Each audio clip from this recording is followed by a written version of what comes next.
Tujuan utama kajian MISNET ini adalah untuk mengumpul data kepelbagaian burung dalam sesuatu habitat. Jadi dengan ini kita boleh kenal pastilah spesies burung apa yang ada dan menilai populasi burung termasuk bilangan dan kepadatan mereka. Selain itu, kajian ini membantu memahami corak aktiviti harian burung, contohnya waktu mereka aktif bersosial dan laluan penerbangan mereka. Selain itu, kita juga dapat menilai kesesuaian sesuatu habitat dengan menilai di mana tangkapan paling banyak berlaku. Jadi, data ini sangat penting untuk pemantauan dan tujuan konservasi, terutama bagi spesies yang terancam atau endemik. Jadi, kaedah MISNET ini sangat sesuailah dilakukan dan membolehkan kajian dibuat tanpa mencederakan burung. MISNET ialah sejenis jaring halus yang digunakan secara meluas dalam kajian zoologi, khususnya untuk menangkap haiwan kecil seperti burung dan kelawar. Ia sangat penting kerana kaedah ini tidak invasif dan tidak mencederakan haiwan, menjadikannya selamat untuk kajian lapangan. Pertama, ia membolehkan kita menangkap haiwan secara sementara untuk pemerhatian fizikal secara langsung, seperti mengukur panjang sayap, mengenal pasti jantina atau menilai kesihatan. Kedua, kita boleh menanda dan melepaskan semula haiwan yang ditangkap. Yang penting untuk kajian seperti migrasi atau perubahan populasi dari semasa ke semasa. Masa menjalankan aktiviti lapangan, kami telah mempelajari dan melaksanakan langkah-langkah pemasangan MISNET dengan teliti. Pada peringkat awal, kami memacakkan 2 batang tiang secara menegak ke dalam tanah sebagai struktur sokongan utama. Setelah itu, jaring dibuka secara menyeluruh dan dipasang dengan kemas pada kedua-dua tiang tersebut. Bagi memastikan tiang tidak tumbang atau bergoyang, kami mengikat tali dari tiang ke pokok-pokok berhampiran untuk menambahkan kestabilan. Apabila tiba masa untuk menutup MISNET, kami akan merendahkan kedua-dua tiang dengan berhati-hati bagi membolehkan jaring diturunkan tanpa sebarang kerosakan. Kaedah ini bukan sahaja memudahkan proses pemasangan dan penutupan, malah memastikan keselamatan jaring dan haiwan yang mungkin terperangkap. Keseluruhan prosedur ini telah kami ulangi secara konsisten setiap hari sehingga hari kelima.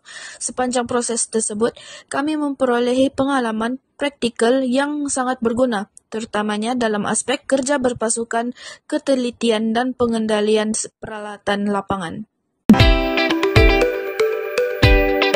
Peralatan yang kami pelajari daripada mali ini ialah yang pertama, kami dapat mengetahui jaring yang digunakan dalam penangkapan burung. Itu yang kedua adalah tiang. Tiang ni adalah digunakan untuk melekat tu jaring dan dia boleh disesuaikan ketinggiannya. Untuk burung kan dia selalu terbang, jadi tiang ni sesuailah digunakan untuk mengikat tu MISNET. Lepas tu tali ini merupakan salah satu untuk menegangkan tu tiang supaya tiang tu tidak mudah terjatuh apabila adanya angin kuat. Jadi tali ini akan diikat pada pokok dan memudahkan tu tiang tu supaya tidak bergerak lah.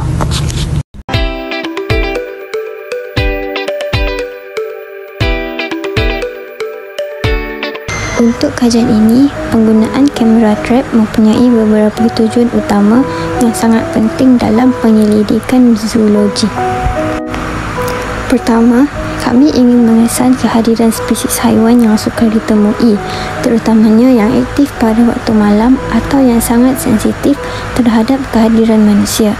Dengan teknologi ini, kita boleh melihat tanpa dilihat dan memperoleh data dari spesies yang sebelum ini sukar dikaji. Kedua, kamera trap membolehkan kami mengkaji tingkah laku haiwan dalam keadaan semula jadi tanpa gangguan manusia. Ini sangat penting kerana ia memberi gambaran sebenar tentang bagaimana haiwan berinteraksi antara satu sama lain dan dengan persekitaran mereka. Akhir sekali, hasil kajian ini akan menyumbang kepada usaha pemeliharaan dan pengurusan biodiversiti. Dengan maklumat yang diperoleh, pihak berkuasa atau pengurus kawasan boleh merangka strategi pemeliharaan yang lebih berkesan dan berasaskan bukti. Seterusnya, apa yang kami pelajari dalam kamera trap ni adalah kepentingan dalam pemasangan kamera trap. Yang pertama, kami dapat mengenal pasti spesies yang terakam dalam kamera trap. Kamera trap ni dapat membantu dalam mengenal pasti spesies yang mendiami sesuatu kawasan, termasuk haiwan yang jarang ditemui, pemalu dan terancam. Bukti visual lebih tepat dan boleh disahkan.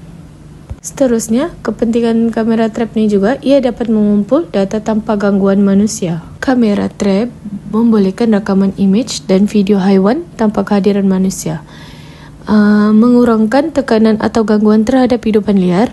Ini membolehkan kita mendapat tingkah laku semula jadi haiwan. Dalam kajian ini, kamera trap digunakan sebagai mata tersembunyi di alam semula jadi. Kamera ini diletakkan secara strategik seperti di laluan haiwan, kawasan air, atau tempat makan bagi merekam pergerakan haiwan secara otomatik. Tanpa kehadiran manusia, kita dapat melihat dunia haiwan dalam keadaan paling semula jadi. Alat utama ialah kamera trap.